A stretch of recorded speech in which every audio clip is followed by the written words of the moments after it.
இன்று வாசிக்கும்படியாக எடுத்துக்கொண்ட வேத பகுதி ஏசாயா 53ஆம் அதிகாரம் வசனங்கள் 1 தொடங்கி 7 முடிய. ஏசாயா 53ஆம் அதிகாரம் வசனங்கள் 1 தொடங்கி 7 முடிய. வசனம் 1. எங்கள் மூலமாக கேள்விப்பட்டதை விசுவாசித்தவன் யார்? கர்த்தருடைய புயம் யாருக்கு வெளிப்பட்டது? இளங்கிளையை போலவும் வறண்ட நிலத்தில் துளிர்க்கிற வேரை போலவும் அவனுக்கு முன்பாக எழும்புகிறார். அவருக்கு அழகும் இல்லை, சௌந்தரியம் இல்லை. அவரை பார்க்கும்போது நாம் அவரை விருப்பப்பட்ட ரூபம் அவருக்கு இல்லாயிருந்தது. அவர் அசட்டை பண்ணப்பட்டு வரும், மனுஷரால் புறக்கணிக்கப்பட்டவரும் துக்கம் நிறைந்தவரும் பாடு அனுபவித்தவருமாய் இருந்தார். அவரை விட்டு நம்முடைய முகங்களை மறைத்து கொண்டோம். அவர் அசட்டை பண்ணப்பட்டு இருந்தார். அவரை எண்ணமற்று போனோம். வசனம் 4. மெய்யாகவே அவர் நம்முடைய பாவங்களை ஏற்றுக்கொண்டு நம்முடைய துக்கங்களை சுமந்தார். நாமும் அவர் தேவனால்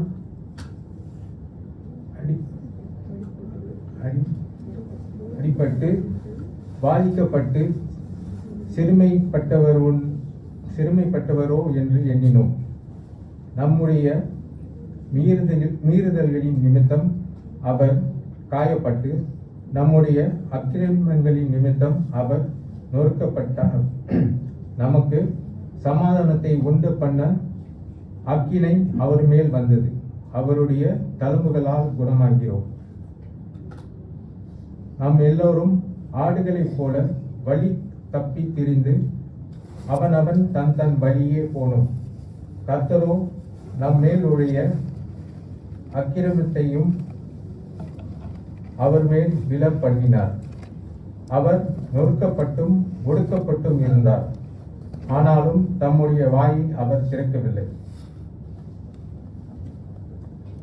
அடிக்கப்பட்டபடி கொண்டு போகிற ஒரு ஆட்டுக்குட்டியை போலவும் தம்மை மயிர் கத்திரிக்கிறவனுக்கு முன்பாக சத்தமிடாமல் இருக்கிற ஆட்டை போலவும் அவர் தம்முடைய வாயை திறவாய் இருந்தார். இது தேவனுடைய வசனம். Praise the Lord, brothers and sisters. கர்த்தர் நல்லவர். இந்த குட் ஃப்ரைடே ஆராதனையில நம்ம கூடி வர கர்த்தர் நமக்கு பலத்தையும் கிருபையும் கொடுத்திருக்கிறார். I know many of us have taken the Lent season very seriously. இந்த லென்த் நாட்களை ஆண்டவரை நாம் சந்திக்க வேண்டும் என்று அநேகர் பிரயாசப்பட்டு உங்களுடைய ஜெப வாழ்க்கையும் வேத வாசிப்பையும் நீங்க அதிகரித்து கர்த்தரை தேடி இருக்கீங்க. கர்த்தர் அதனுடைய பலன்களை நிச்சயமாக கொடுப்பார் என்று நான் விசுவாசிக்கிறேன். நீ விசுவாசித்தால் தேவனுடைய மகிமையை காண்பாய், நிச்சயமாக காண்பாய். நேற்றைய இரவு ஒரு முக்கியமான ஒரு ஆராதனை, Monty Thursday. Last night was an important service and some of us were present there. அந்த ஆராதனையில கர்த்தர் நமக்கு கொடுத்த ஒரு கட்டளை என்னவென்றால், love one another என்று ஒரு கட்டளை கர்த்தர் கொடுத்ததை நம்ம நேற்றைய ஆராதனையில் நம்ம ஆண்டவருடைய செய்தியை நம்ம பெற்றுக்கொண்டோம். It's a mandatory. அது ஒரு கட்டளையா இருக்கிறதுனால அது ஒரு சாய்ஸ் இல்லை. அது ஆண்டவர் நமக்கு ஒரு கட்டளையாக கொடுக்கும்போது அந்த கட்டளைக்கு கீழ்ப்படிந்தால் அதனுடைய தகுந்த ஆசீர்வாதங்களை கர்த்தர் நமக்கு வழங்குவார். அன்று இரவில் ஆண்டவராக இயேசு கிறிஸ்து அந்த கெத்செமனே தோட்டத்தில் அவர் முழங்கால் படியிட்டு அவருடைய ஜபங்களை அவர் ஏறெடுக்கும் போது அந்த சிலுவை அவர் முன்பதாகவே இருக்கிறது. கெத்செமனே தோட்டத்துக்கும் கல்வாரி மலையும் ரொம்ப தொலைவு இல்லை. அங்கிருந்து அண்ணாந்து பார்த்தா தெரிகிற அளவுக்கு, not so distance, but he is there the night before. அவர் முகங்குப்புற விழுந்து பிதாவினுடைய சன்னிதானத்தில் அவர் ஜெபத்தோடு அவர் விதைக்கிறார். அவருடைய ஜெபம், அவருடைய கண்ணீர், அவருடைய வேர்வை இரத்த துணிகள் போல இருந்ததா. His tears and his sweat was like droplets of blood னு வேதம் சொல்லுகிறது. காரணம் என்னவென்றால், he had to take the cup of suffering. அந்த பாடுகளின் பாத்திரத்தை அவர் எடுத்துக்கொள்ள வேண்டிய ஒரு சூழ்நிலை வந்தது. அவர் அந்த இடத்துல அவர் ஜெபத்தை ஏறெடுக்கிறார். பிதாவே, இந்த பாத்திரத்தை என்னிடத்திலிருந்து நீங்களாக்கும் என்று, Lord, take this cup away from me என்று மனுஷன் ரீதியில் அவர் சொல்லுகிறார். ஆனாலும் என்னுடைய சித்தம் அல்ல உம்முடைய சித்தமாக கடவுதுன்னு சொன்னார். At Gethsemane, Jesus exchanged his will to the Father's will. அவருடைய சித்தம் நிறைவேறாதபடி பிதாவானவருடைய சித்தம் நிறைவேற அவர் ஜெபித்தார். ஆகவே கர்த்தர் ஒரு கட்டளை நேற்று இரவுல கர்த்தர் தெளிவான ஒரு கட்டளை கொடுத்தாரு. ஒருவரை நேசிக்க கர்த்தர் சொல்றது மட்டும் இல்ல, அந்த நேசத்துக்கு ஏற்ற அந்த படிகளை எடுக்க கர்த்தர் கொஞ்சம் காரியத்தை அவர் சொன்னார். பேசாதவர்கள்ட்ட பேச வேண்டும் என்று, தொடர்பு கொள்ளாதவர்களிடத்தில் தொடர்பு கொள்ள வேண்டும் என்று சொல்லி கர்த்தர் ஒரு கட்டளை கொடுத்தார். அது நேற்ற இரவிலே அது செய்து நிறைவேற்றினால் அதனுடைய ஆசீர்வாதம் கதவை தட்டி வரும். நேற்ற இரவு செய்ய வேண்டியது. நேற்று சில விஷயங்களிலிருந்து கர்த்தர் துணிகரமாக சில கட்டளைகளை கொடுப்பார். Some blessings that God wants to give us are conditional blessings. If my people humble themselves and seek my face. If என்ற வார்த்தை. If you forgive those who sin against you. If. ஆகவே கர்த்தர் ஒரு கட்டளை கொடுத்தார். அந்த கட்டளைக்கு கீழ்ப்படிந்து செயல்பட்டவர்களுக்கு கர்த்தர் என்ன இந்த நாளிலே குட் ஃப்ரைடே அன்றைக்கு துவக்கமாக நான் சொல்ல ஆசைப்படுறேன்னா, நேற்ற இரவிலே நீங்க செய்த அந்த கீழ்ப்படிதல் மூலமாக அடைக்கப்பட்ட கதவுகள் வாசல்களை கர்த்தர் திறந்து கொடுப்பார். நிச்சயமாக திறந்து கொடுப்பார். ஆச்சரியமான வகையில கர்த்தர் உங்களுக்கு திறந்து கொடுப்பார் என்ற நிச்சயம் உண்டு. ஹல்லேலூயா. இந்த நாளிலே இயேசு உங்களை அழைக்கிறார் என்று சொல்லி இந்த சுகமளிப்பு ஆராதனையில நம்ம கடந்து வந்திருக்கிறோம். கர்த்தருடைய நாம மகிமை அடைவதாக. இயேசு கிறிஸ்துவனுடைய அவருடைய பிறப்பை குறித்து நாம் சற்று நம்ம தியானித்து பார்த்தோம் என்றால், if you look at the birth of Jesus Christ, சாதாரணமான யோசேப்பு மரியாள். Joseph was a carpenter, Mary was just another girl in the village of Bethlehem. Bethlehem அந்த பட்டணத்தில் யோசேப்பு மரியாளும் அவர்கள் திருமணம் செய்வதற்காக அவர்கள் நிச்சயம் பண்ணக்கூடிய ஒரு நிலைமையில இருக்கிறார்கள். ஆனாலும் கூட மரியாள் கர்ப்பம் தரித்ததை நம்ம வேதத்தில் வாசிக்கிறோம். Mary is found to be with child and Joseph at that point of time he wants to divorce or leave Mary. ஏன்னா அந்த அவமானம் சகிக்க கூடாதுன்னு சொல்லிட்டு, ஆனா தேவ தூதர் யோசேப்பின் இடத்துல தோன்றி, இது கர்த்தரால் வந்தது, மரியாளை உன் மனைவியாக எடுத்துக்கொள் என்று சொல்லி யோசேப்புக்கு செய்தி வந்தது தூதர் மூலமாக. யோசேப்பு மரியாளுடைய கதையை இந்த வேதத்துல நம்ம வாசிக்கும் போது கர்த்தர் அவர்களை சந்தித்து அந்த குழந்தையை பாதுகாத்து, இயேசு கிறிஸ்துவனுடைய பிறப்பே ஒரு பாதுகாப்பு நிறைந்த ஒரு பிறப்பா இருந்தது. அவருடைய பிறப்பே ஒரு அதிசய பிறப்பு மட்டுமல்ல, ஒரு புனிதமான ஒரு பிறப்பு. His birth was divine. மனுஷனால் உண்டு பண்ண ஒரு பிறப்பு. ஆனால் தேவாதி தேவன் அவருடைய சிங்காசனத்தை விட்டு மனுக்குலத்துக்கு அவர் தோற்றம் அடைந்தார் என்று சொல்லி நம்ம பார்க்கிறோம். And that is what we celebrate as Christmas. Christmas என்று நம்ம பார்க்கும்போது தேவன் அவர் இறங்கி நம்ம இடத்துல அவர் வருகிறதை நம்ம பார்க்கிறோம். God tabernacled with us. கர்த்தர் அவருடைய சிங்காசனத்தை விட்டு மனுக்குலத்திற்கு அவர் தோற்றம் அடைகிறதை நம்ம பார்க்கிறோம். He pitched a tent. ஒரு கூடாரத்தை அவர் கட்டினது மட்டுமல்ல, நம்ம இருக்கிற இடத்துல அவர் சித்தம் பண்ணார். அப்ப அவருடைய பிறப்பு ஒரு சாதாரணமான ஒரு பிறப்பு இல்லைன்னு நம்மளுக்கு தெரியும். அந்த குழந்தை பாதுகாக்க கொள்ள வேண்டிய ஒரு சூழ்நிலை இருந்தது. ஏரோது அந்த குழந்தை கொலை செய்ய வேண்டும் என்று வகை தேடிக்கொண்டு இருக்கிறது வேதத்துல நம்ம வாசிக்கிறோம். And Joseph and Mary had to travel a long distance to make sure the child is protected. எகிப்துக்கு அவங்க போக வேண்டியதா இருந்தது, மறுபடியும் எருசலேமுக்கு அவங்க வர வேண்டியதா இருந்தது. ஏற்ற நேரத்துல பெத்லகேமில மரியாள் குழந்தையை பெற்றெடுக்க, அந்த குழந்தைக்கு என்ன பேரிட வேண்டும் என்று கூட தேவ தூதர் யோசேப்பு இடத்திலும் சொல்ல, இந்த குழந்தைக்கு இயேசு என்று பெயரிடுவாயாக. பிரியமானவர்களே, ஹல்லேலூயா. இந்த பெரிய வெள்ளிக்கிழமையில நான் உங்களுக்கு சொல்லக்கூடிய ஒரே வார்த்தை இருந்தது என்றால் இயேசு. ஹல்லேலூயா. இந்த குழந்தைக்கு இயேசு என்று பெயரிடுவாயாக. ஏன்? அதற்கு காரணமும் கொடுக்கப்பட்டது. ஏனென்றால் இவர் ஜனங்களுடைய பாவங்களை தீர்ப்பார் என்று சொல்லி. Give him the name Jesus because he will take away the sins of the world. பாவங்களை போக்குவதற்காக தேவகுமாரன் மனுஷகுமாரனாக இந்த உலகத்தில் அவர் தோற்றம் அடைந்தார். ஹல்லேலூயா. இயேசு கிறிஸ்து இந்த பூமியில வந்த நோக்கமே உங்களுக்காகவும் எனக்காகவும் கூட தான் அவர் வந்தார். ஹல்லேலூயா. If he had to come for just one person, he would have done that. உங்களுக்கும் எனக்காக கர்த்தராக இயேசு கிறிஸ்து இந்த பூமியில பிறந்தது மட்டுமல்ல, அவர் வாழ்ந்தார். He lived, he talked, he slept, he awoke. அவர் செய்ததெல்லாம், மனுஷன் எதெல்லாம் செய்தானோ அவர் எல்லாவற்றையும் அவர் செய்தார். அப்ப அவருடைய குழந்தை பருவம், அவருடைய வாலிப நாட்கள், 15 வயதுகள், பிறகு அவர் 12 வயசுல இருந்து தேவாலயத்தில் கொண்டு போய் சேர்க்கப்பட்டாரு. தேவாலயத்தில் அநேக நேரத்தை அவர் செலவழித்தது நம்ம பார்த்தோம். And you know, Jesus loved to be in the synagogue, just like all of us here were gathered here in the house of the Lord. அவர் தேவாலயத்தில் எப்பொழுதும் அவர் வந்து சேர்வார். யோசேப்பு மரியாளும் எப்பொழுதும் இயேசுவை அந்த தேவாலயத்துக்குள்ள கொண்டு வந்து சேர்க்கிற ஒரு பழக்கம் உண்டு. It was his habit to come to the house of the Lord. அந்த இடத்துல தான் தேவனுடைய வசனத்தை திறந்து வாசிக்குவதற்காக அவருக்கு வாய்ப்பு வழங்கப்பட்டது. வேத ஆசாரியர்கள் அங்கு இருந்தார்கள், மூப்பர்கள் அங்கு இருந்தார்கள், பிரதான ஆசாரியர்கள் அங்கு இருந்தார்கள், வேத பாரகர்கள் அங்கு இருந்தார்கள்.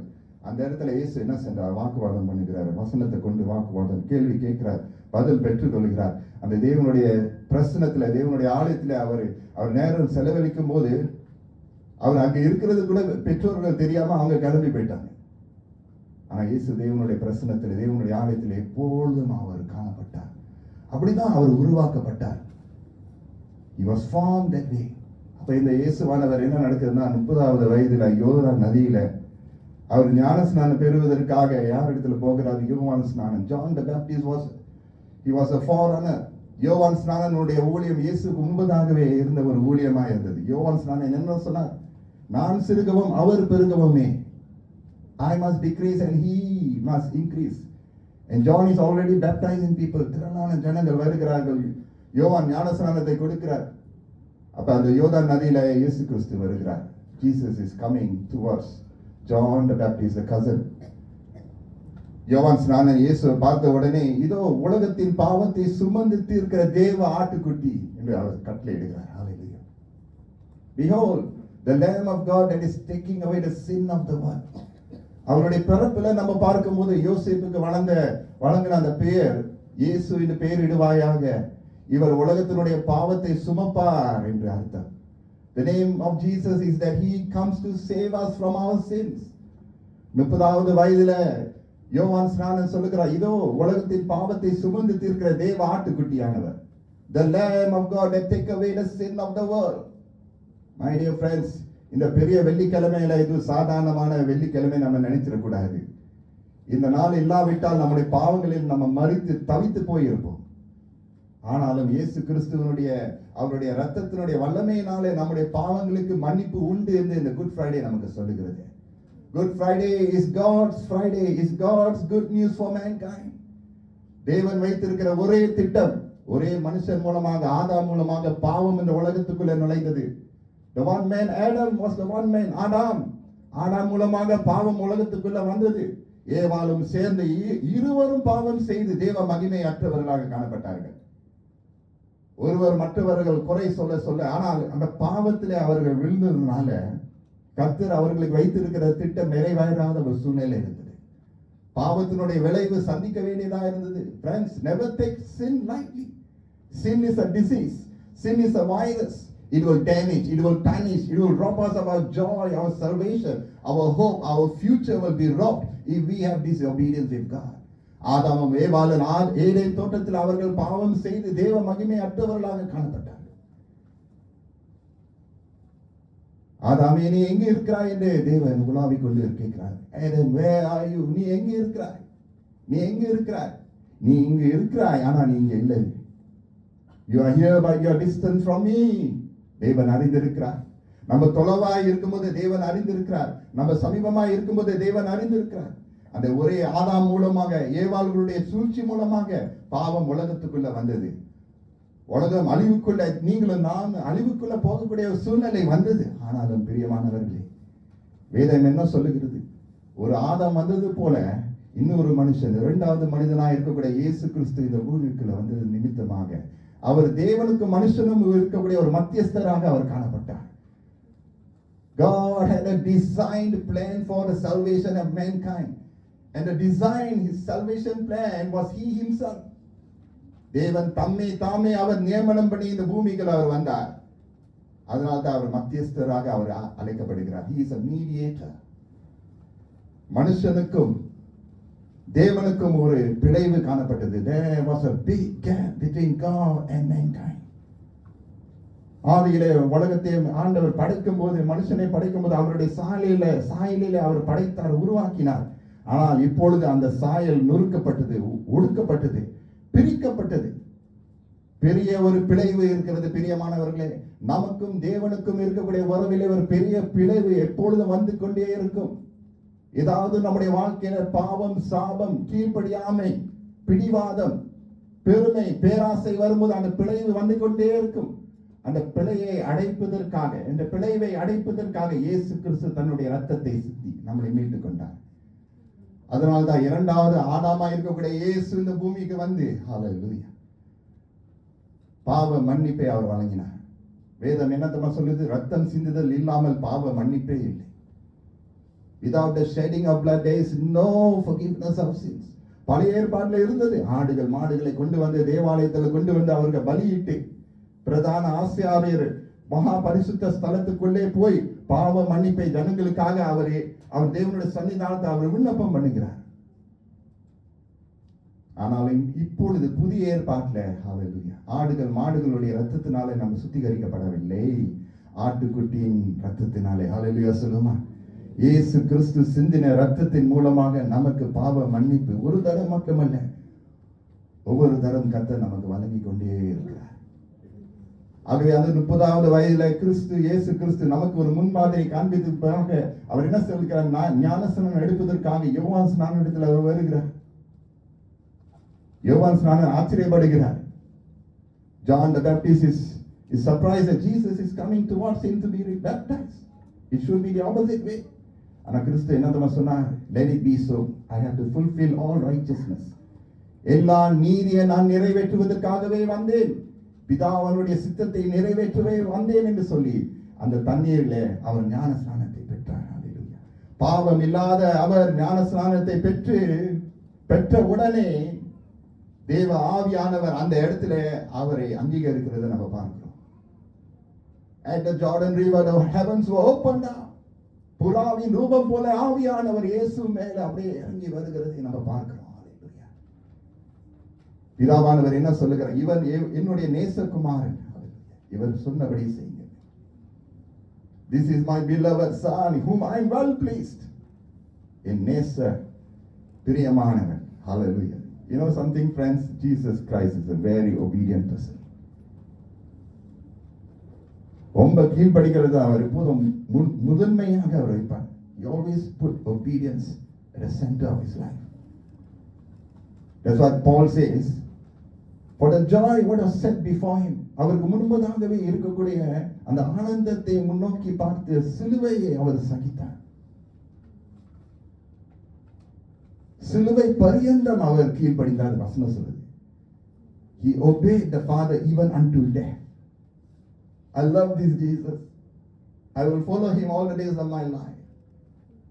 அவர் பிரசங்கம் பண்றது மட்டுமல்ல, அவர் சொல்றது செய்யறதை சொல்றவராக இருக்கிறார். அவருடைய வாழ்க்கையில மாறுபாடு இருக்கவே இருக்காது, மாயம் இருக்கவே இருக்காது, வேஷம் இருக்கவே இருக்காது. அவர் அவராகவே இருப்பார். அதனால சொல்ல I am the great I am. நான் இருக்கிறவராகவே இருக்கிறேன் என்று கர்த்தர் எப்பொழுது சொல்லுவார். I am the Lord. There shall be no other Lord but me. அந்த ஞான ஸ்நானத்தை எடுத்த உடனே ஆண்டவராக இயேசு என்ன செய்கிறார்? அவருடைய ஊழியத்தினுடைய துவக்கத்தில் அவர் கடந்து போக வனாந்தரத்துக்கு அழைத்து செல்லப்பட்டார். Some of us think that ministry is glamorous, it is wonderful, it is so much of fame, appreciation, applauding. No, it's not. இயேசு கிறிஸ்து செய்த அவருடைய ஊழியத்தினுடைய துவக்கமே பாடுதான். ஆவியானவரால் நடத்தப்பட்ட வனாந்தரத்துக்கு அவர் தள்ளப்பட்டார் என்று சொல்லி நம்ம பார்க்கிறோம். ஆனா வனாந்தரத்துல முகமாக பிசாசை அவர் சந்திக்க வேண்டிய ஒரு சூழ்நிலை இருந்தது. பிசாசை சந்திப்பது எவ்வளவு பெரிய ஒரு விஷயம் நம்மளுக்கு தெரியாது. We do not know. We only see glimpses of the devil's schemes and tactics. Glimpses தான். பிசாசானுடைய சோதனையை நம்ம வந்து பார்க்கிறோம், அவனுடைய பொல்லாத கிரியைகளை நம்ம பார்க்கிறோம். ஆனால் இயேசு பிசாசை முகமுகமாக சந்திக்க வேண்டிய ஒரு சூழ்நிலை. ஏன் தெரியுமா? நீங்களும் நானும் அந்த பிசாசை முகமுகமாக சந்தித்து ஜெயம் கொள்ளவே முடியாது. அவரால் மட்டும்தான் பிசாசானுடைய கிரியைகளை உடைக்க முடியும். மனுஷகுமாரன் வந்த நோக்கம் பிசாசானுடைய கிரியைகளை முறியடிக்கவே அவர் வந்தார். What Christ has done on the cross cannot be repeated. அதனால தான் Good Friday we come with so much of thanksgiving, because the battle that we had supposed to be fighting, he fought for us. ஆனா வனாந்தரத்தில் அந்த பிசாசனோடு போராடி கொண்டு இருக்கிறான். பிசாசான 3 முறை சோதிக்கிறது. மத்தேயு சுவிசேஷத்தை நீங்க வாசிக்கலாம். I don't want to go there. But Jesus was fighting with the devil, agonizing with him, head on. முடித்த உடனே கர்த்தர் ஜெயத்தோடு, உபவாசத்தோடு, ஆனால் ஜெயத்தோடு கலிலேயாவுக்கு அவர் கடந்து போகிறார். 30வது வயதில் அவருடைய ஊழியத்தை துவங்கி 3 ஆண்டு அவர் ஊழியத்தை செய்து வெற்றிகரமாக செய்து முடித்தார். ஆனால் அந்த வெற்றிகரமான அந்த ஊழியங்களிலும் கூட பாடுகள் அவருக்கு நிறைய இருந்து கொண்டே இருந்தது. ஒரு பக்கம் தேவனுடைய சித்தத்தை செய்து அவர் நிறைவேற்றி கொண்டிருந்தார். இன்னொரு பக்கத்தில் parallel trouble. When we follow Jesus Christ, there will be parallel trouble that will come against us. ஆனா நீங்களும் நானும் கர்த்தர் சொன்ன காரியத்தை செய்து நிறைவேற்றுவதற்காகவே நம்ம வாழ வேண்டும். பிதாவாகிய தேவன் இயேசுக்கு கொடுத்த கட்டளையின்படி இயேசு அவருடைய லேன்லே, அவருடைய பாதையிலே அவர் ஓடுகையிலே கலிலேயாவுக்கு அவர் போகும்போது அவர் செய்த முதலாவது அற்புதம் யோவான் 2ஆம் அதிகாரத்துல நம்ம பார்க்கும்போது தண்ணீரை திராட்சரசமாக மாற்றினார். எப்ப தருமா அந்த ஆசீர்வாதம் வந்தது? அங்கு கீழ்ப்படிதல் இருந்தது. Our first miracle is in the home. கானா ஒரு கல்யாணத்துல ஒரு சராசரி குடும்பத்துல திராட்சை ரசம் என்று சொல்லக்கூடிய ஒரு முக்கியமான அம்சம் அங்கு காணாமல் போய்விட்டது, குறைவா இருந்தது. இன்றைக்கு அநேக குடும்பங்களில் கீழ்ப்படியாமை மூலமாக தண்ணீர் திராட்சை ரசமாக வரக்கூடிய ஆசீர்வாதம் இழந்து போய்விட்டது. I ask you today to obey God, and then God will pour out His blessings on the families. பிள்ளைகள் கீழ்ப்படிய வேண்டும், பெற்றோர்கள் கீழ்ப்படிய வேண்டும். கர்த்தராகிய இயேசு கொடுக்கிற வாக்குத்தத்தம். இயேசுனுடைய தாயார் சொல்லுகிறார், அவர் சொன்னபடியே செய்யுங்க. வேலையாட்கள் ஜாடியை கொண்டு வந்தார்கள். இயேசு தண்ணீரால் நிரப்ப சொன்னாங்க, தண்ணீரால் நிரப்புனாங்க. அந்த தண்ணீரை மாறி எடுக்கும்போது அந்த தண்ணீர் திராட்சை ரசமாக மாற்றினதை அவர்கள் பார்த்தார்கள். நீங்களும் நானும் அற்புதங்கள், குணமாக்கும் ஆராதனையில கர்த்தருடைய செய்கை, கர்த்தருடைய அற்புதங்கள், கிரியைகள் நடைபெற வேண்டும் என்று நம்ம வாஞ்சித்தால், கீழ்ப்படிதல் இருந்தால் கர்த்தர் வந்து தொடுவார். சில விஷயத்துல கர்த்தர் நீங்க கேட்காமலே கொடுப்பார். சில விஷயங்களை அவர் சொல்லி நம்ம கீழ்ப்படிந்தால் அவருடைய ஆசீர்வாதங்கள் நம்ம பெறுவோம். தண்ணீர் திராட்சை ரசமாக மாறுவது முதல் அற்புதம் என்று வேதத்துல நம்ம வாசிக்கிறோம். அதோடு கர்த்தர் நிறுத்தவில்லை, அவர் போற இடம் இல்லை. The Bible says that Jesus went around doing good. அவரிடத்துல ஒரு தீமை கூட வராது, ஒரு சொட்டு தீமை கூட வராது, ஒரு பேராசை கூட வராது, ஒரு பொறாமை கூட வராது. அவரிடத்திலிருந்து வரக்கூடியது நீதி, நியாயம், பரிசுத்தமாகவே தான் இருக்கும்.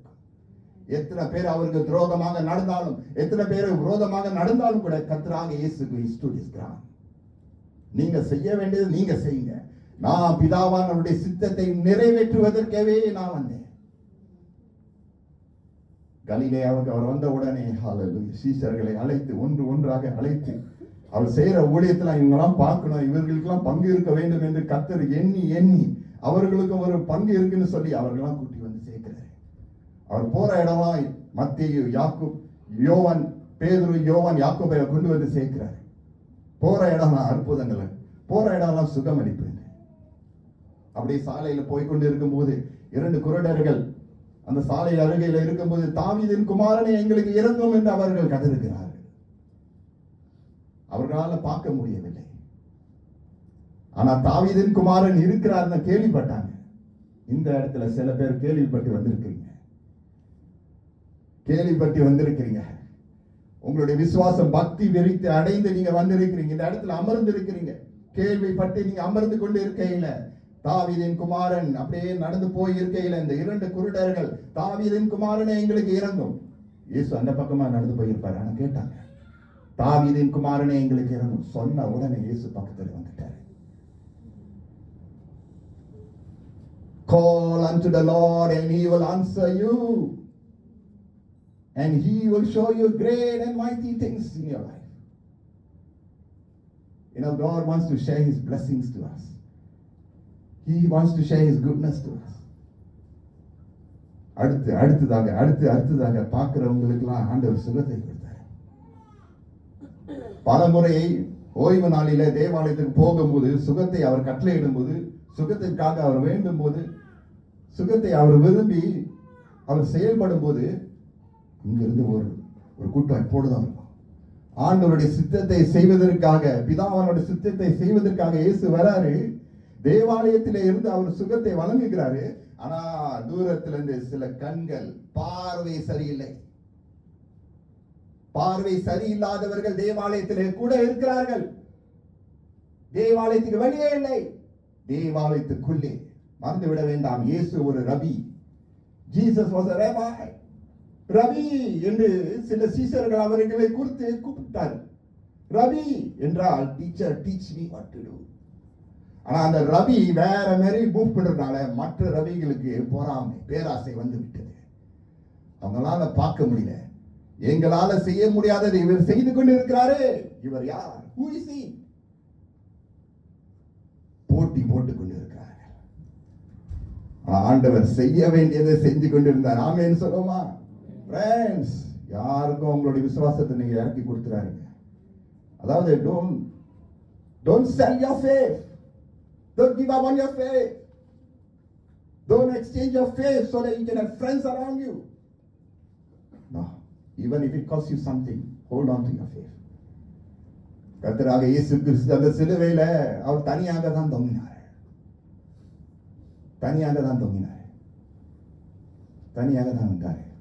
தனியாக தான் தொங்கினார். தனியாக தான் அவருடைய சிலுவையில் அவருடைய பாட யாருக்கும் பங்கு கொண்டு கொடுக்கவே இல்லை. He didn't share his burdens to everyone. நீங்களும் நானும் we can share our burdens to each other. We can share to the Lord. Who does Jesus share the burden to? He doesn't share to anyone except the Father. அதனால வேதம் சொல்லுது, அவருக்கு அழகும் இல்லை, சௌந்தரியமும் இல்லையா.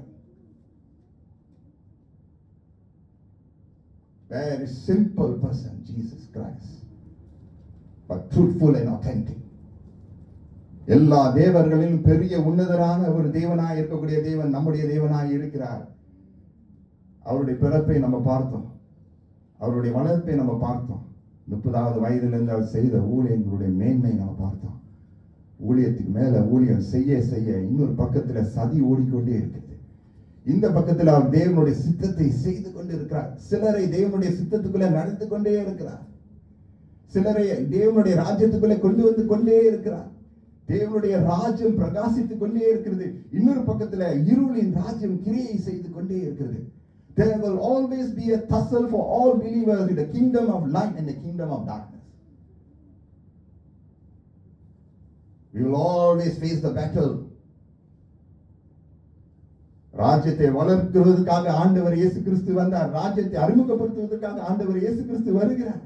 இன்னொரு பக்கத்தில் இருளின் ராஜ்யத்தை பிரஸ்தாபிக்க, பிரபலப்படுத்த பிசாசானவனுடைய கிரியை செய்து கொண்டே இருக்கிறது. அதுல ஒரு கருவியாக பிசாசானவன் யூதாஸை ஆயத்தப்படுத்தி கொண்டே இருக்கிறார். யார் இந்த யூதாஸ்? 12 அப்போஸ்தலரிலே ஒருவனாய் இருக்கக்கூடிய யூதாஸ் இஸ்காரியத் தன்னுடைய ஊழியத்தை பகிர்ந்து கொண்ட இயேசு கிறிஸ்து தன்னுடைய ஊழியத்தை யூதாஸிடத்தில் பகிர்ந்து கொள்கிறார். மத்தேயுவிடத்தில் பகிர்ந்து கொள்கிறார். யோவானிடத்தில் பகிர்ந்து கொள்கிறார். யூதாஸுக்கும் ஒரு பங்கு இருக்கிறது. இன்னொரு பக்கத்துல யூதாஸ் வஞ்சிக்கப்படுகிறார், ஆயத்தப்படுத்தப்படுகிறார். எதற்காக? தேவனுக்கு சாதகமாக இல்ல, இயேசுவுக்கு விரோதமாக ஆயத்தப்படுத்தப்படுகிறார். யாரு? இயேசுவோடு இருந்த ஒரு கூட்டம். Never think that we will fall away from we will stay in the faith. நான் விலைக்கு போயிட மாட்டேன். பேதுரு சொல்றார், I will not deny Jesus. Don't be too bold about your faith in Christ. Humble yourself. இந்த பெரிய வெள்ளிக்கிழமை நீங்களும் நானும் பார்த்த வேண்டிய ஒரு நேரம் வந்து விட்டது. யூதாஸ் ஒரு பக்கம் அவன் சோதிக்கப்படுகிறான், அவன் பிரயோஜனப்படுத்தப்படுகிறான். இன்னொரு பக்கத்துல இயேசு ஊழியத்தை செய்து கொண்டே இருக்கிறார். பாடுகள் வருகிறது, விரோதிக்கிறார்கள், திட்டம் அங்கு சதி ஓடிக்கிட்டே இருக்கிறது. 30 வயது, 31 வயது, 32 வயது, 33ஆம் வயதுல அதிகரித்துக் கொண்டே இருக்கிறது. Sometimes when we want to walk closer with God, do His will, on the other hand, trouble is piling up. Temptation is piling up. ஆனால் இயேசு கிறிஸ்து வந்த நோக்கம் என்ன தெரியுமா? To seek and to save that which was lost. காணாமல் போனதை தேடி ரட்சிக்கவும் தேவகுமாரன் வந்தார் என்று அந்த குறிக்கோளை அவர் மறந்து விடாதபடி. Always the cross. Do you know something, my dear friends? I have brought my cross. Where is my cross? I see my offertory. இங்கே என் cross. I want to show you my cross. Where is my cross? I brought my cross. I took this cross on Palm Sunday. இது இன்னொரு சடங்கு இது இன்னொரு ritual, Anglican ritual என்று நான் எடுக்காதபடி. I took this cross from my office and put it in my pocket and say, Lord, I need you today. I need people to see this cross properly. What this cross stood for. இந்த சிலுவைக்கு அடையாளம், இந்த சிலுவையினுடைய அர்த்தம் என்னவென்று என் ஜனங்கள் அறிய வேண்டுமே. அறியாமையின் மூலமாக மடிந்து போக கூடாதே என்று சொல்லி இந்த சிலுவையை நான் எடுத்துக்கொண்டு வந்தேன். என்னுடைய பலவீனத்திலே கர்த்தர் உம்முடைய பலத்தை நீங்க பூர்ணப்படுத்த வேண்டும் என்று சொல்லி நான் வந்தேன். It is not me, Lord, but I want you to reveal yourself to your people. Reveal to me and reveal to your people, oh God. இந்த சிலுவையை சுமந்த இயேசுவுடைய பாடுகள் லேசாவே நாம் நினைச்சிடவே கூடாது. அந்த சிலுவையின் பாடு எவ்வளவு கொடூரம் என்று நாம் மறந்து விடவே கூடாது. பிரதான ஆசாரியர்கள், மூப்பர்கள், ஆலோசனை சங்கத்தினர்கள் நிறைய பேர் கூடிட்டாங்க.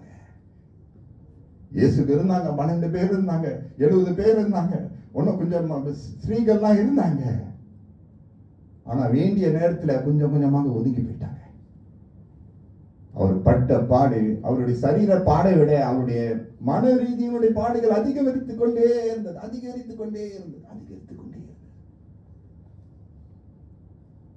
ஆனாலும் அந்த சிலுவை எப்பொழுதும் அவருக்கு முன்பதாகவே இருந்தது. அந்த சிலுவையை எப்பொழுதும் அவர் முன்பதாகவே வைத்துக் கொண்டே இருந்தார். பவுல் அதுதான் சொல்லுகிறார். I want to know this Christ and the power of his resurrection. I want to know this Christ. I want to say something to those of us who have really invested a lot of time this Lent season. God will not disappoint you. He's coming to visit you. உங்களை வந்து சந்திக்க போகிறார். உங்களோடு உறவாட போகிறார். உங்களுடைய வாழ்க்கையை ஆண்டவர் கட்ட போகிறார். நீங்கள் கர்த்தரிடத்தில் ஒப்பு கொடுத்த நிமித்தமாக கர்த்தர் படிப்படியாக உங்களுடைய வாழ்க்கையை கட்டுவார். நீங்க மட்டும் பார்க்க மாட்டீங்க. உங்க மேல ஒரு மாதிரி பார்த்தவங்களே கர்த்தர் அவங்க முன்னாலே உங்களை தூக்கி வைப்பார். தாழ்ந்தோரத்தில் ஆண்டவர் சமீபமாக வந்து அப்படியே உயர்த்துவார். ஒரு பக்கம் சோதனை, வேதனை, பாடுகள் அதிகரித்துக் கொண்டு இருக்கும்போது கர்த்தர் என்ன செய்யறார் தெரியுமா? தம்மை தாமே புகழாதபடி தாழ்த்தி கொண்டே இருந்தார். சில நேரத்தில் அவரால் பேச முடிஞ்சிச்சு, ஆனா பேசாம போயிட்டார். அவரால் சண்டை போட முடியாம சண்டை போடாமலே இருந்தார். You know, God can win every and any argument. God doesn't have defeat in his life. He is forever victorious. Nevertheless, he chose the path of the cross. எத்தனை பேர் அந்த நேரத்தில் நொசுக்கி போட்டிருக்கலாம், போடல. அந்த பாடுகளை அவரை சந்திக்க வேண்டியதா இருந்தது. He had to face it. அதை தான் ஏசாயா புத்தகத்தில் இன்றைக்கு நம்ம வாசிக்க கேட்டோம். Isaiah 53. You see in verse 3, 3ஆம் வசனத்திலே நம்ம பார்க்கிறோம், அவர் அசட்டை பண்ணப்பட்டவரும் மனுஷரால் புறக்கணிக்கப்பட்டவரும் துக்கம் நிறைந்தவரும் பாடு அனுபவித்தவருமாய் இருந்தார். அவரை விட்டு நம்முடைய முகங்களை மறைத்துக் கொண்டோம். அவர் அசட்டை பண்ணப்பட்டிருந்தார், அவரை எண்ணாமல் போனோம். He was despised and rejected by men, a man of sorrows and familiar with suffering, like one from whom men hide their faces. He was despised and we esteemed him not. We chucked him aside. We push him aside. When we need him, we will go to the dispense machine, press the button, give it to me, Jesus, and we despise him. அவர் அப்படியே ஒதுக்கி செதுக்கி தள்ளப்பட்ட தூரமாக தான் இருந்தார். ஆனாலும் பாருங்க, verse 4 பாத்தீங்கன்னா, மெய்யாகவே. Hallelujah. Verse 4 begins. Surely. எல்லாரும் ஒதுக்கிட்டாங்க, தள்ளிட்டாங்க, உதறி தள்ளிட்டாங்க, செதுக்கிட்டாங்க. நீ என் வாழ்க்கையில அவசியம் இல்லைன்னு சொல்லிட்டு ஒதுக்கிட்டாங்க. But what does the Bible say? Surely. மெய்யாகவே. சில நேரத்தில் நம்ம எவ்வளவு தூரம் ஆண்டவரை விட்டு விலகி போனாலும் அவர் நெருக்கிறார் பார்த்தீங்களா? அதுதான் உண்மையான அன்பு. ஆண்டவர் நல்லவருக்கு நல்லவர் மட்டுமல்ல, கெட்டவருக்கும் அவர் நல்லவராக இருந்தார். நீங்களும் நானும் நல்லவருக்கு மட்டும் நல்லவராக தான் இருப்போம். ஆண்டவர் எப்படி தெரியுமா? ஒதுங்கி போனவங்கள, தூரமா இருந்து பேசுறவங்களையும் ஆண்டவர் சமீபமாக வர முடியுமா? அதுதான் சிலுவையினுடைய மேன்மை. By the way, there were many who were near to the cross. The Roman Empire time வந்து putting someone on the cross and nailing them to the cross is a capital punishment. Jesus was not the only one who was crucified. In fact, Good Friday அன்னைக்கு இன்றைக்கு நம்ம கொண்டாடுகிற அன்றைக்கு இருக்கக்கூடிய அந்த good Friday கோல்கோதா மலையில அவருடைய வலது இடது பக்கத்தில் இருவர் இருந்தாருன்னு நம்மளுக்கு தெரியும். கல்லர்கள். அவங்க தண்டனை பெற்றது அவங்களுக்கே தெரியுது. நம்ம பெற்ற தண்டனை நமக்கு உரியதுன்னு அவங்களுக்கே தெரியுது. ஒரு பக்கம் ஒருத்தர் வந்து உலகத்தார போல save yourself, you save others, save yourself. இன்னொரு பக்கம் தேவனே பரதேசியில என்னை நினைத்துக் கொள்ளும் சொன்னார். Capital punishment. பலர் இந்த சிலுவையில் அறையப்பட்டார்கள். ஆனா இயேசு இந்த சிலுவையில் அறையப்பட்டது அவர் எல்லாரையும் பார்க்கணும். அவருடைய பலி வந்து unmatchable. Nobody can replicate, duplicate his sacrifice. உங்களுக்காக யாரும் சிலுவையில போய் மரிக்க முடியாது. There's no greater love than this man who laid his life on the cross willingly. No greater love, the Bible says. இந்த அன்பை போல வேறு யாரும் நெருங்கி வரவே முடியாது. Not the bestest of our BFF, not the best of our wife and spouses and husbands, children, nobody else. He stands far above. அதனால அந்த சிலுவையில் அவர் தொங்கும் போது அவர் தனியாக தன்னுடைய கரத்தை அவர் நீட்டி, he stretched his hands. You know, by the time இயேசு கிறிஸ்து அந்த சிலுவையின் பாடில, கேத்தலிக் சர்ச்சில் நீங்க பாத்தீங்கன்னா நீங்க ஸ்டேஷன்ஸ் ஆஃப் த கிராஸ் இருக்கும். அந்த ஸ்டேஷன் ஆஃப் த கிராஸ்ல இருந்து வித்தியாசமான காலகட்டத்தில் வித்தியாசமான பாடை அவர் வந்து had to go through. Via Dolorosaன்னு சொல்லுவாங்க போல அந்த பாதை. அதனால தான் சில பேர் வந்து during the pilgrimage to Israel they go through that path and they literally take the cross and walk to feel that Jesus are suffering. அந்த பாடுகளை அவர் வந்து போகும்போது உங்களுக்கு தெரியுமா, already he suffered humiliation. மீட்டிங்க்கு பேர மீட்டிங் உட்கார வச்சு நிக்க வச்சு கேள்வி கேட்க, இங்கிருந்து அங்க அனுப்ப, அங்கிருந்து இங்க அனுப்ப, பைலா பண்ணிட்டே இருக்கு. எனிமீஸ், விரோதிகள் பைலா பண்ணிட்டே இருக்காங்க. Jesus faced abandonment to the maximum. Abandonment to the maximum. சில நேரத்தில் நம்மளை பார்த்து நம்ம நினைக்கிறோம், எல்லாரும் என்னை ஒதுக்கிட்டாங்க, எல்லாரும் என்னை ஒதுக்கிட்டாங்க, 4 பேர் என்னை விசாரிக்கல. அவர் பட்ட பாடு போல நம்மளால கிட்டவே வர முடியாது. அவருடைய பாடுகள், அதனால்தான் மெய்யாகவே அவர் நம்முடைய பாடுகளை ஏற்றுக்கொண்டு willingly, verse 4, Isaiah 53 verse 4, மெய்யாகவே அவர் நம்முடைய பாடுகளை ஏற்றுக்கொண்டு, அப்படின்னா willingly he took our infirmities. Willingness. God's love is a willing love. Before we loved him, he loved us. நம்ம அவரை நேசிக்கிறது முன்பதாகவே. அதான் வேதம் சொல்லுகிறது, we love because he loved us. அவர் முதலாவது நம்மை நேசித்தது நிமித்தமாக நாம் அவரிடத்தில் அன்பு கூறுகிறோம். He initiated love. And how does that love come? Come at the cross. மெய்யாகவே அவர் நம்முடைய பாடுகளை ஏற்றுக்கொண்டு, இன்றைக்கு எந்த பாடோடு நம்ம வந்திருக்கிறோம்? What is the infirmity that is troubling us today in this healing service on Good Friday? What infirmity is troubling us, body, soul and spirit? எந்த வியாகுலம், எந்த வியாதியோடு நம்ம வந்திருக்கிறோம் பிரியமானவர்களே, அதை கர்த்தர் ஏற்றுக்கொண்டிருக்கிறார்.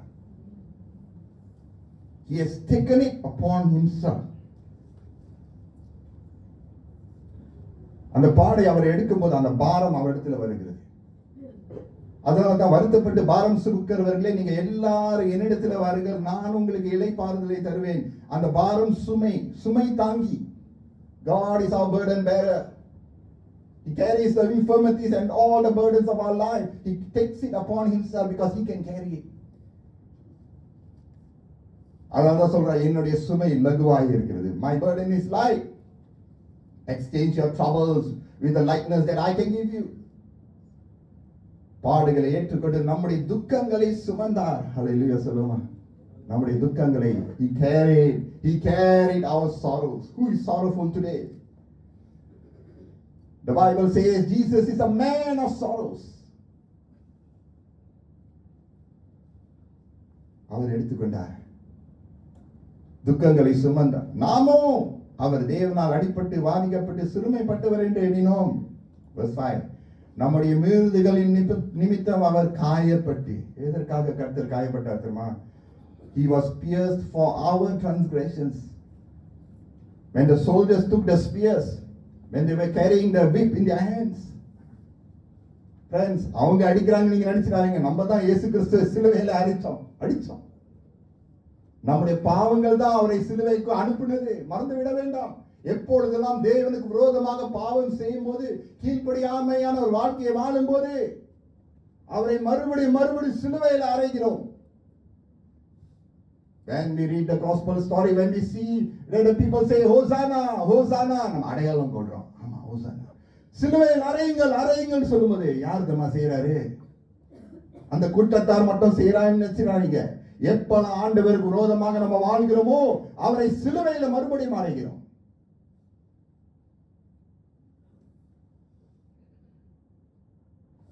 அவருடைய சிலுவையினுடைய மரணத்தை நம்ம தூஷணம் பண்றோம்னு அர்த்தம். அதனால பாவம் செய்யாமல் வாழ கர்த்தர் நம்மளை அழைக்கிறார். Not a perfect life, but placing where sin needs to be placed, placing where disobedience needs to be placed. மீறுதல்கள் சொன்னா லேசான ஒரு வார்த்தை அல்ல. He was pierced for transgressions. You know what is transgression? Is willingly, stubbornly, arrogantly going against God and his commands. தெரியாமல் செய்த பாவம் அல்ல, தெரியாமல் இல்ல, தெரிந்து செய்த பாவத்தையும் கூட. என் பையன் தெரியுது, ஆனா தெரிந்து செய்யறானே. தெரியாம செய்தா பரவாயில்ல, புரியாம செய்தா பரவாயில்ல, அறியாமல் செய்தா பரவாயில்ல, சின்ன வயசு பரவாயில்ல, புத்தி போச்சு பரவாயில்ல, ஆனா தெரிந்து அறிந்து புரிந்து கடிந்து கொண்டது நிமித்தமும் எச்சரிக்கை கொடுத்தாலும் அவன் மீறுதல் செய்யறான் தெரியுமா? அந்த மீறுதலையும் கூட கர்த்தர் சிலுவையில் கொண்டு வர.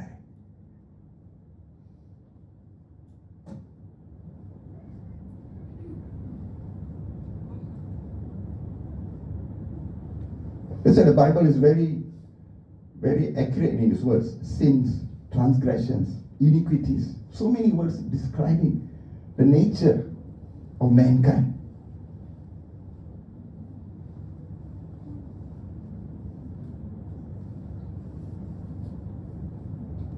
He was pierced for our transgressions.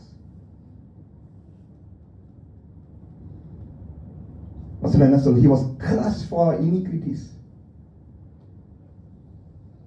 நம்முடைய அக்கிரமங்களின் நிமித்தம் அவர் நொறுக்கப்பட்டார். Crushing, crushed and pierced.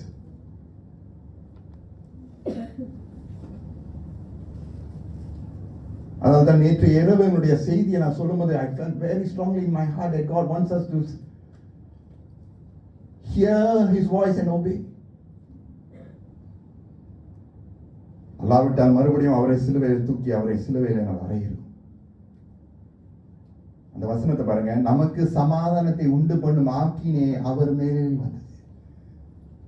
நமக்கு சமாதானத்தை உண்டு பண்ணும் ஆக்கினே அவர் மேல் வந்தது. The punishment that brought us peace was upon him. He was punished so that we can receive peace from God. We don't want to punish Jesus again. We don't want to fail him again this Good Friday. God, help me, Jesus, to be faithful today. I'm not talking about perfection. Nobody will be perfect. I'm far from perfect as a pastor. Far from perfect as a husband. Far from perfect as a father. I know. But I know for sure. They always put the cross ahead and say, Lord, please help me. Help me to be faithful. I still say that prayer. அந்த ஜெபத்தை நானும் செய்கிறேன். அது நிமித்தமாக இந்த நாளில் நின்று நான் பிரசங்கம் பண்ணிட்டு இருக்கேன்.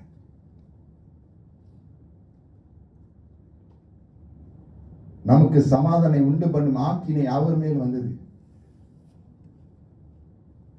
நமக்கு சமாதானம் வருவதற்காக அந்த இருளை அவர் சந்தித்தார். Do you know, at the cross 3 மணி நேரம் இருள் சூழ்ந்தது.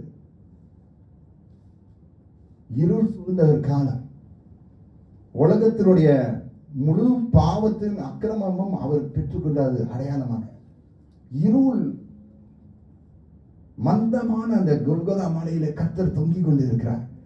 By the time he's put on the cross, he's almost breathless, gasping for breath.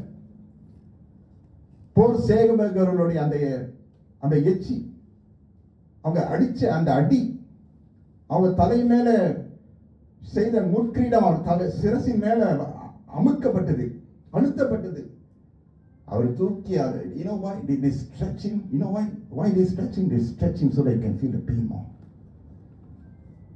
இரு பாதங்களில் ஒரு ஆணினால் அடித்து கரங்களை விரித்து அந்த நேரத்திலும் அந்த வினிகர் எடுத்து அவங்க அந்த காயத்துல போடுறாங்க.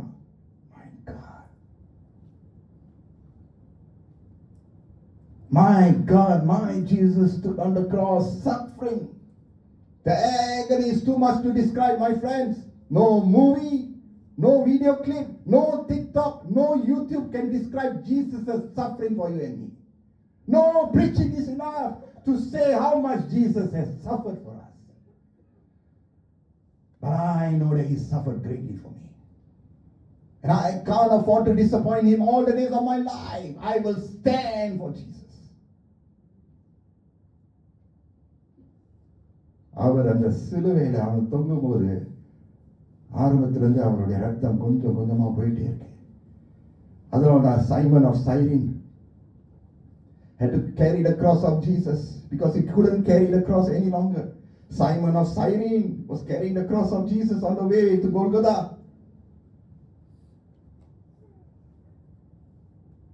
உடம்பு, அவருடைய மன ரீதி, ஆவி ஆத்மா சரீரம் நொறுங்கி போய் நசுங்கி போய், யூதாஸ் ஒரு பக்கம், பேதுரு ஒரு பக்கம், தாய் முன்பதாகவே சிலுவை அண்டையிலே தாய் மரியாள் இருக்கிறாங்க. இயேசுனுடைய சகோதரனா இருக்கக்கூடிய யாக்கோபும் ஜேம்ஸ் அவங்க இருக்கிறாங்க. எப்படி இருந்திருக்கோம் நீங்க நினைச்சு பாருங்க. வார்த்தையில சொல்வதற்கு அந்த தனிமையிலும் கூட நம்மளை நினைச்சாரு. 2000 ஆண்டுக்கு முன்பதாகவே நம்மளை நினைச்சாரு. தாயின் கருவிலே நம்மளை தெரிந்து கொண்டார். நீங்க நினைச்சிடாதீங்க உங்களாலதான் உங்க வாழ்க்கையை செழிக்கிறது இல்ல, அவரால் தான் நம்ம செழிக்கிறோம். தாயின் கர்ப்பத்திலே உங்களை அவர் தெரிந்து கொண்ட நிமித்தமாக அந்த தாயின் கர்ப்பத்திலிருந்து பாதுகாத்துக் கொள்ள வேண்டும் என்று இயேசு தீர்மானித்து விட்டார். I knew you before you were formed. தாயின் கருவிலே கர்த்தர் தெரிந்து கொண்டு பாதுகாத்து வளர்க்க வைத்திருக்கிறார். நம்மளுடைய வாழ்க்கையை அவருக்கு நம்ம தத்தம் பண்ண முடியும். ஒண்ணு முழுமையாக அவருக்கு கொடுக்கணும், இல்லைன்னா இந்த ஜீவன் எடுத்து போய் விட்டுருக்கேன்னு நம்ம சொல்லணும். அந்த அளவுக்கு நம்ம வாழணும். அவருடைய ரத்தம் அந்த சிலுவையில மட்டும் சிந்தப்படல. கெத்செமனே தோட்டத்துல அவர் கண்ணீர் வடிக்கும் போது ரத்தம் அவருடைய வேர்வை ரத்த துணிக்கல் போல விழுந்து கொண்டே இருக்கிறது. பேதுரு, யாக்கோபு, யோவான் உறங்கிக் கொண்டிருக்கிறாங்க. Jesus was alone at the garden. He is crying out in tears.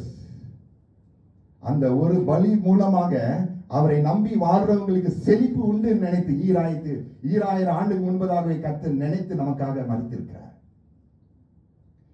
இன்றைக்கு நான் பிரசங்கிக்கிற ஒரு மரித்த இயேசுல உயிர் தெழுந்தார். ஆனால் ஏன் அவருடைய மரணத்தினுடைய மேன்மை நான் பகிர்ந்து கொள்றேன் என்றால், Jesus' death is one thing, but appropriating his death in our life, that is another thing. It is not just knowledge. It's not just knowledge. It's not just information, but transformation. ஒரு மாற்றம், ஒரு மாறுதல், ஒரு ஆழமான ஒரு மாறுதல். அது சிலுவையில தொங்கும் போது, இன்றைக்கு இந்த சுகமளிப்பு ஆராதனையில இருக்கக்கூடிய அந்த செய்தியினுடைய அந்த வசனத்தினுடைய அடிப்படை எங்கிருந்து எடுத்தேன் என்றால், ஏசாயா 53 ஐந்தாம் வசனத்துல நம்ம பார்க்கிறோம். Isaiah 53 verse 5ல நம்ம பார்க்கிறோம். The last part of it says, நமக்கு சமாதானத்தை உண்டு பண்ணும் ஆக்கினை அவர் மேல் வந்தது, அவருடைய தழும்புகளால் குணமாகி. எத்தனை பேர் இப்படி கரங்களை எப்படி விரித்து போடுங்க. Open up your palms to the Lord. Say, அவருடைய தழும்புகளால். அவருடைய தழும்புகளை பார்க்கிறீங்களா? அவருடைய தழும்புகளால் குணமாகிறோம். அவருடைய தழும்பு நமக்கு முன்பதாகவே எப்பொழுதும் இருக்கும். தோமா சொல்றாரு, I need to see his scars. நான் பார்த்தா தான் நான் விசுவாசிப்பேன்னு சொன்னேன். பார்ப்பீங்களா? விசுவாசிப்பீங்களா? அவருடைய தழும்புகளால நம்ம குணமானவங்க விசுவாசிக்க முடியுமா? எப்படி தெரியுமா? நாம் எல்லாரும் ஆடுகளை போல வழி தப்பி திரிந்து அவன் தன் வழியிலே போனோம். கர்த்தரோ நம் எல்லாருடைய அக்கிரமத்தையும் அவர் மேல் விழப்பண்ணினார். We all like sheep have gone astray. Each of us has turned his own way. All have gone astray. Each of us has turned his own way. All and each. அப்பனா எல்லாரும் தேவ மகிமையற்றவர்களாக இருந்து விட்டோம். And the Lord has laid on him the iniquity of us all. எல்லாவற்றையும் அவர் மேலே சுமந்து கொண்டார். Praise the Lord. எல்லாவற்றையும் அவர் மேலே சுமந்து கொண்டார். எல்லாவற்றையும் 7ஆம் வசனம், we don't want to go there. ஆனால் அமைதலாக அந்த சிலுவையில, even at the cross, my dear friends, he could have just got down the cross, swiped everyone. ஆனா கடைசி பரியந்தம் கீழ்ப்படிந்தார். இதனுடைய ஆமென் சொல்லுங்க. Mandatum, the Father has declared his pathway for me. It is mandatory that I have to take the cross, and I will take the cross. Mandatory obedience. பிதாவே, இந்த பாத்திரம் என்னை விட்டு நீங்களாக்கும், ஆனாலும் mandatory obedience. ஆனாலும் என்னுடைய சித்தம் அல்ல உம்முடைய சித்தம் நிறைவேற்றுவதாக. Friends, don't work with feelings. Walk by faith. உங்க ஃபீலிங்ஸ் உங்களை நரகத்துக்கு கொண்டு போயிடும், அழிவுக்கு கொண்டு போயிடும். ஃபீலிங்ஸை நம்பிடாதீங்க, உங்க இருதயத்தை நம்பிடாதீங்க. கர்த்தர் சொன்ன மாதிரி அவருடைய வசனத்தின்படி கீழ்ப்படியும் போது நீ விசுவாசித்தால் தேவனுடைய மகிமை காண்பாய்.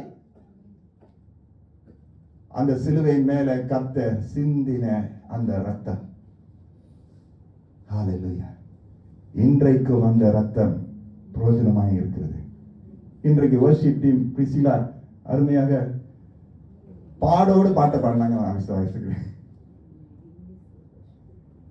Last week when I said to the congregation, I feel the Lord leading us into a healing service. அந்த அறிவிப்பு எங்கேயும் கொடுத்தேன், லைட் ஆஃப் கிரைஸ்ட் உட்லண்ட்ஸ்ல நான் கொடுத்தேன். அந்த அறிவிப்பு கொடுத்த உடனே அந்த ஞாயிற்றுக்கிழமை துவங்கி எனக்கே சுகம் வேண்டுவதாக இருந்துச்சு. I lost my health. The next 3 days, Sunday, Monday, Tuesday, Wednesday was very, very difficult. நான் எதுக்காக சொல்றேன்னா, அது நோட் பண்ணீங்க, நான் என்ன பத்தி நான் சொல்ல எதுக்காக சொல்றேன்னா, கர்த்தர் செய்ய சொன்னாரு, இன்றைக்கு செய்யறதுக்கான கிருபையை கொடுத்தார். இந்த வர்ஷிப்காக ப்ரிப்பேர் பண்ணும்போது பிரிசிலா சொன்ன பாஸ்து I took off, I had to couldn't rest. பாடோடு தான் ஊழியத்தை செய்யணும். ஆனா எதற்காக தெரியுமா? இன்றைக்கு கர்த்தர் ஏதோ ஒரு பெரிய விஷயத்தை வச்சிருக்கிறார். நீங்க என்ன நினைச்சிட்டு இருக்கீங்க? என்ன நினைச்சிட்டு இருக்கீங்க? அவருடைய ஆசீர்வாதத்தை கர்த்தர் பொழிய ஆசைப்படுகிறார். அவருடைய தழும்புகளால நம்ம குணமானோம். Physical healing, emotional healing, psychological healing, relationships are healing. குடும்பத்துல ஹீலிங், அது குணமாக்குதலை கர்த்தர் கொடுக்க ஆசைப்படுகிறார். I do not know how God is going to heal us. As I said, ஒரு பெரிய wide spectrum கர்த்தர் நமக்கு கொடுக்கிறார். சர்வீஸ்க்கு பிறகு ஒரு இண்டிவிஜுவல் பிரேயர் நமக்கு நம்ம கொடுக்க கர்த்தர் நமக்கு கிருபை செய்வார். And I want to keep the time as well. I know some of you all have come with your family. சிறு பிள்ளைகளோடு நீங்க வந்திருக்கிறீங்க. I really appreciate. I want to stick to time. Time is important. But I don't want us to miss this opportunity to understand that அவருடைய தழும்புகளா நம்ம குணமாகிறோம். நமக்கு குணம் உண்டு. There is healing in the presence of the Lord. கர்த்தர் ஆவியானவர் எங்கு இருக்கிறாரோ அங்கு மெய்யான ஒரு விடுதலை இருக்கு. அந்த சிலுவையினுடைய பாடை நம்ம நினைவு கூர்ந்து அந்த சிலுவை ஆண்டையில நம்ம நம்மையே ஒப்பு கொடுப்போமாக. எத்தனை பேர் இந்த இடத்துல இருக்கிறீங்க? ஆண்டவரே, உம்மை நம்பி நான் வந்திருக்கிறேன்ப்பா. உம்மை நம்பி வந்தவர்களை நீங்க ஒருபோதும் தள்ளிவிட மாட்டீங்க. ஹல்லேலூயா. எல்லாரும் கண்களை மூடி ஆண்டவரை நம்பி நம்ம பார்ப்போமா? Thank you, church, for praying.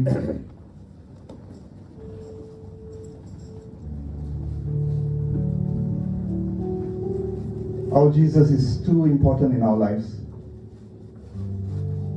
He's too important. ரொம்ப முக்கியமானவர். இந்த இடத்துல அவர்தான் ஆக முக்கியமானவர். இன்ஃபேக்ட் நம்ம வாழ்க்கையில எந்த இடத்துல இருந்தாலும் எந்த சூழ்நிலையில இருந்தாலும் அவர் தான் மோஸ்ட் இம்பார்ட்டன்ட் பர்சன். அவரை போல வேற யாரும் இருக்கக்கூடாது, இருக்கவும் முடியாது. அவருக்கு செலுத்த வேண்டியதை நம்ம செலுத்தினால் கர்த்தர் நம்மளை சந்திப்பார். அவர் நம்மளை இருக்கிற இடத்துல இருந்து நம்மளை கர்த்தர் நம்மளை உயர்த்துவார்.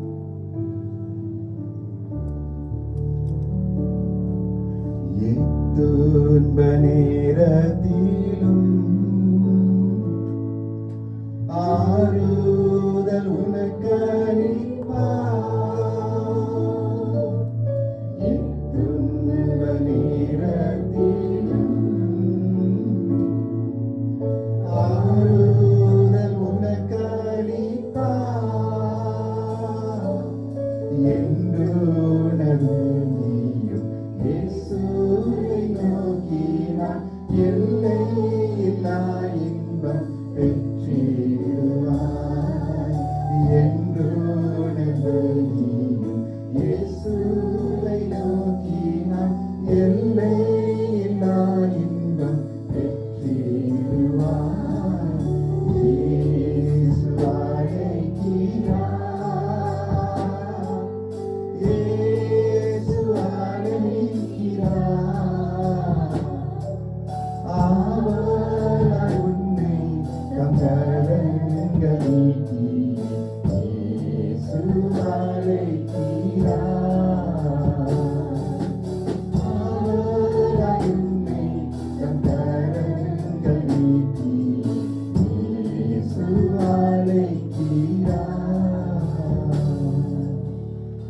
To give us a moment of expressing our faith once again to Jesus Christ. நம்முடைய விசுவாசத்தை மறுபடியும் இயேசு வண்டையில நம்ம ஒப்பு கொடுக்க கர்த்தர் நம்மளை அழைக்கிறார்.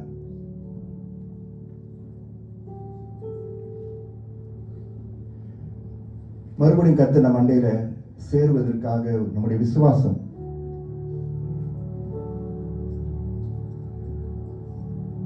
we're going to sing in a while the song again, but I just want us to just close our eyes. Viswasam.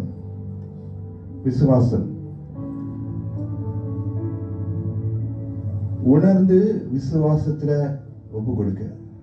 Lord, this Good Friday, I want to dedicate my life once again to Jesus. என்று சொல்றவங்க, I'm going to say a prayer of dedication first. I want to dedicate my life to you, Lord. என்னுடைய வாழ்க்கையை உம்மிடத்தில் நான் தத்தம் செய்ய போகிறேன். I don't want us to consider the person on the left or on the right, front or behind. I want you to decide for yourself. என் விசுவாசத்தை என் இயேசு மேல நான் வைக்க ஆசைப்படுறேன்.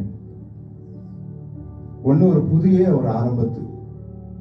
புதிய ஆரம்பத்திற்காக new faith, a new birth. Today is a birthday for you. New birth. Your faith is birthed today on Good Friday this year. I want to pray for people who have come here. Unless you are born again, you will not see the kingdom of heaven. கர்த்தர் தெளிவாக சொன்னார். ஒரு born again experience வேணும்னு சொன்னீங்கன்னா, with every eye closed, I want to just take this moment. It's a precious moment. With every eye closed, I want you to just boldly stand up. Boldly stand up. Where you are seated, just stand where you are. Just stand where you are. Say, Lord, I want that born again experience. Born again. மறுபிறப்பின் அனுபவம் ஆண்டவரே, அந்த விசுவாசத்தை நீங்க துவங்கி நீங்க முடிக்கிறதுக்கு நான் ஒப்பு கொடுக்கிறேன். I want you to just stand up. I'm not worried about how many people are going to stand up. That's not my problem. But my problem is God's problem. அவர் சொன்ன வண்ணமாக நான் சொன்னேன். It's a mandate. ஒரு command கர்த்தர் கொடுக்கும்போது, today I make the decision. நீங்க சொல்லும்போது, I don't want any one of us to check who is making the decision. That's not our rule. நீங்க எடுத்த அந்த தீர்மானத்துல உங்களோட நான் ஜெபிக்க போகிறேன். This is the first prayer I'm going to make. And those who stood up, கர்த்தர் உங்க பக்கத்துல நிற்பார். கர்த்தர் உங்க பக்கத்துல நிற்பார். கர்த்தர் உங்க பக்கத்துல நிற்பார். Hallelujah, hallelujah, hallelujah, hallelujah, hallelujah, hallelujah, hallelujah. இன்றைக்கு ஒரு துவக்கமாக இருக்கட்டும். Mark this day, Good Friday 2026. உங்க விசுவாசத்தை கர்த்தர் வந்து துவங்குவார். Hallelujah. துவக்கினவர் முடிவு பரியந்தம் காத்து வழி நடத்துவார். Hallelujah, hallelujah. உங்களுடைய விசுவாசத்தை வர்த்திக்க பண்ணுவார். உங்க மூலமாக கர்த்தர் பெரிய காரியங்களை செய்வார். ஓ நன்றி அப்பா, நன்றியோடுமே நாங்கள் துதிக்கிறோம் ஆண்டவரே. Hallelujah, hallelujah. வெட்கம் அடைய மாட்டார். கர்த்தர் உங்களை அப்படியே வாளாக்காம தலையாக்குவார். Thank you Jesus. அப்படியே நின்ற வண்ணமாக இருங்க. உங்களுடைய கரங்களை அப்படியே just open up your palms to the Lord. Oh hallelujah, hallelujah. இயேசு உங்களை தொடர்ந்து அப்படியே உணருங்க. Hallelujah. இனி நீர் ஒருவரே தேவன், வேறு தேவர்கள் என்னோட வேறு வழிபாடு எனக்கு இல்லை, சம்பந்தம் இல்லை, நீங்க ஆணித்தரமாக வைக்கிறீங்க. Hallelujah. நின்றவங்க சிலர் வந்து ஒரு ஆணித்தரமான தீர்மானம் எடுத்திருக்கீங்க. உங்க வாழ்க்கையில சில விஷயங்களை விட்டு கொடுக்க நீங்க இந்த லென்த் நாட்களை பயன்படுத்தி இருக்கீங்க. கர்த்தர் உங்களோட இருந்து உங்களை ஜெயப்படுத்துவார். He will make you victorious on the things that you have been struggling in your life. Hallelujah. தோல்வியில வெற்றி உங்களுடைய வாழ்க்கையில வந்து சந்திக்கும்.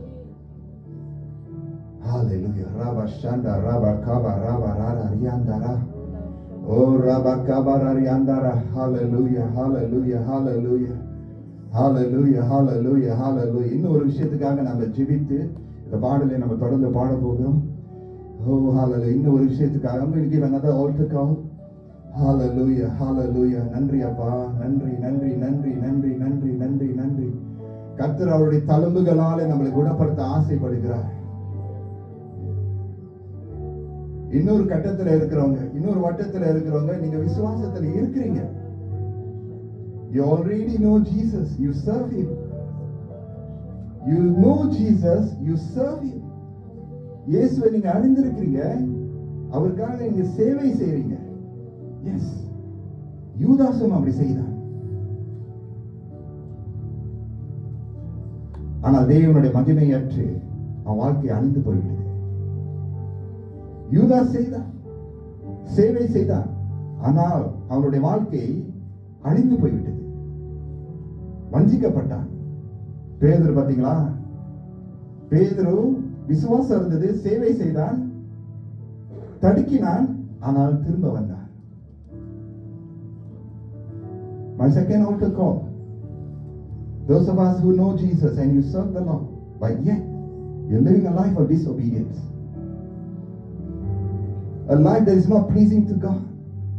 It doesn't honor God in some areas. சில விஷயத்துல நீங்க ஓகேயா இருக்கீங்க, ஆனா சில விஷயத்துல not all, சில விஷயத்துல பிடிவாதமாக கீழ்ப்படியாம இருக்கீங்க. அந்த விஷயத்தையும் சிலுவை ஆண்டையில கொண்டு வந்தீங்கன்னா கர்த்தர் உங்களை அப்படியே செழிப்பாய் மாற்றுவார். I know it's a difficult altar call. ஆனா கர்த்தர் நன்மைக்கு என்று கொடுப்பார். I want every eye closed. This is not a time. I'm going to say a quick prayer. I want you to just lift up your right hand. If that is you. If that is you, I want you to just lift up your right hand to the Lord. God gives us opportunity to repent and return to Him. Repent, return, make restitution. I'm not going to take a lot of time. கொஞ்ச நேரத்துல நம்ம ஜெபிக்க போகிறோம். கர்த்தர் குணமாக்குதலை கொண்டு வருவார். நிறைய பேர் இங்க கூடி வந்திருக்கிறீங்க. எல்லாரும் வாயை திறந்து ஆண்டவரை துதிக்க ஆரம்பிங்க. ஆண்டவர் அழைப்பை கொடுத்தவர்கள் நீங்க அழைப்புக்கு சத்தத்தை கேட்டு கீழ்ப்படிந்தால் கர்த்தர் வந்து சுகத்தையும் ஆண்டவர் ஆரோக்கியத்தையும் சேமத்தையும் கொண்டு வந்து சேர்ப்பார். ஹalleluya hallelujah hallelujah hallelujah. இந்த ரெண்டு விஷயத்தை கேட்டவங்க just respond to the Lord. In a moment we're going to sing the song again. God is going to move in our midst in a very very powerful way. Hallelujah. நினைப்பதற்கும் ஜெபிப்பதற்கும் வேண்டுவதற்கும் மிக அதிகமாக செய்து நிறைவேற்றுகிற கர்த்தர் நம்மோடு இருக்கிறதே நம்ம இந்த இடத்துல அங்கீகரிப்போமாக. Hallelujah hallelujah hallelujah. கொஞ்ச நேரம் அப்படியே ஆண்டவருக்கு ஒப்பு கொடுக்கும்போது Hallelujah hallelujah. தக்க பலனை கர்த்தர் கொண்டு வந்து சேர்ப்பார். தக்க பலனை கர்த்தர் கொண்டு வந்து சேர்ப்பார். இந்த தருணத்தை விட்டு விடாதபடி வலது கரத்தை எடுத்து the areas that God wants to touch you, just place it on the areas that you feel the pain, you feel the lack. அவருடைய தழும்புகளாலே குணமானோம். I'm going to end this prayer in a short while, but I want us to just believe in Jesus. Believe that He's touching you. உங்களுடைய தலையில, உங்களுடைய முதுகிலே, உங்களுடைய எலும்புகளிலே, அல்லது உங்களுடைய இருதயத்திலே, உங்களுடைய சிந்தையிலே கர்த்தர் உங்களை அப்படியே தொடுகிறதை உணர்வுங்க. கர்த்தர் உங்களை அப்படியே தொடுகிறதை உணர்வுங்க. அவருடைய தழும்புகளாலே குணமாகிறோம். சிலுவையில சிந்தின ரத்தம் வீண் போகாது.